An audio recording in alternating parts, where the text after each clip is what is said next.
ఇప్పుడు డిస్టిలరీస్ నుంచి AP beverage corporation మద్యం సీసాలు బీర్ సీసాలు ఇవన్నీ కొంటారండి. అయితే డిస్టిలరీస్ అన్ని ఎవరు అండర్లో పెట్టుకున్నారు?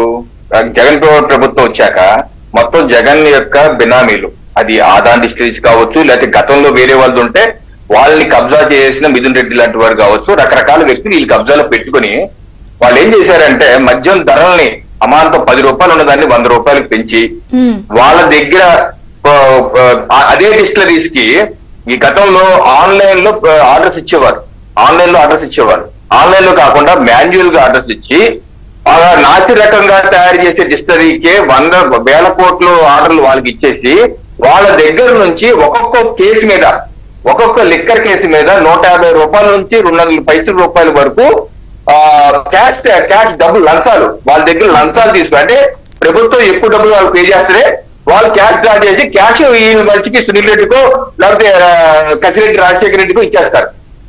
ఆ రకంగా రోజుకి కనీసం 100 కోట్ల వరకు నెలకు 100 కోట్ల వరకు లాగేశారు. దాని తగ్గట్టు 50 నెలలు సోమిరెడ్డి చంద్రమోహన్ రెడ్డి గారు ప్రెస్ మీట్ పెట్టి నెలకి 250 కోట్ల స్కామ్ అని చెప్పాడు ఆయన. ఇంకా మీరు 100 దగ్గరే ఉన్నారు. అంటే నేను ఈ మధ్య సిఐడీలు ఎస్ఐటీలు విషయాలు బయటకు వచ్చినాయి దాని మీద చెప్తాను. వాళ్ళు కనుగొన్నాయి అని చెప్పి ఎస్ఐటి ద్వారా బయటకు వచ్చింది, కొన్ని పత్రికల్లో వచ్చింది. ఆ రకంగా స్కామ్ ఎస్టాబ్లిష్ అయింది ఒక రకం. రెండో రకం ఏంటంటే ప్రభుత్వ మద్యం దుకాణాల్లోనే నాన్ డ్యూటీ పెయిడ్ లిక్కర్ అమ్మారు. అంటే duty paid liquor, non duty paid ప్రభుత్వం పన్ను కట్టి అక్కడ సీసా పెట్టి అమ్ముతాను లెక్క ఉంటుంది. ఇప్పుడు నా దగ్గర ఎవరో వెళ్ళి అక్కడైతే సీసా పెట్టి లింకప్ అయిపోయి అమ్మేస్తారు. వినియోగదారికి ఏం తెలుస్తుంది అది duty paid non duty paid, దానికి వచ్చిన డబ్బులు సైడ్ చేస్తారు. ఈ రకంగా వాళ్ళు దాంట్లోనే నాన్ డ్యూటీ పెయిడ్ లిక్కర్ అమ్మారని వాళ్ళ పేపర్లో, సాక్షి పేపర్లోనే 11/11/2023 ఒక టేబుల్ ఇచ్చారు. నాన్ డ్యూటీ పెయిడ్ లిక్కర్ అమ్మే షాపుల్లో దానిలో ఇన్ని కేసులు పట్టుకున్నాం అని చెప్పేసి ఇచ్చారు.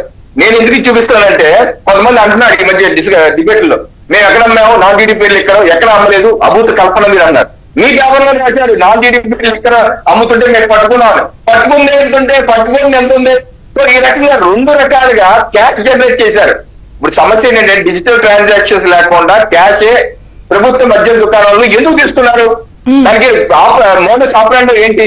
ఏ ప్రభుత్వాన్ని సరే డిజిటల్ ట్రాన్సాక్షన్ అయితే ఇప్పుడు ఆధార్ లింకప్ ఇవన్నీ చేసి అకౌంట్ లింకప్ చేసి డబ్బులు ఇస్తాం కదా విజయచంద్ర గారు.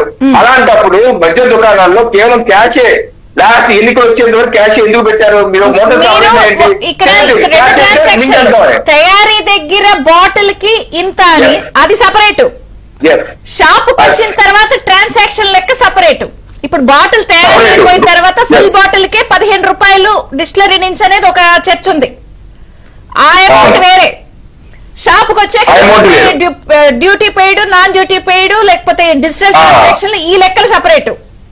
ఈ లెక్క వేరు, 2 లెక్కల్లో స్కామ్ చేశారు. ఇది అర్థం చేసిన వాళ్ళు, ఇది మనం చెప్పడం కాదు. ఇప్పుడు లేటెస్ట్ గా వ్యవసాయంలో సాయం చేస్తూ లెక్కల కుంభకోణం విషయం బయట పెడతాను, సాయం తీసుకోండి అంటున్న విజయసాయి రెడ్డి గారు కూడా అరక్కోండి చెప్పేశారు. ఆయన అరక్కోండి మొత్తం జరిగింది వాస్తవం, దానికి కసిరెడ్డి రాజశేఖర రెడ్డి మొత్తం చేశారు అని చెప్పి ఆయన నన్ను అడగండి అన్నారు. మన సిఐడి విచారణ బయటకు వచ్చి ప్రెస్ మీట్ లో ఏమన్నారు? నన్ను అడిగితే చెప్తాను.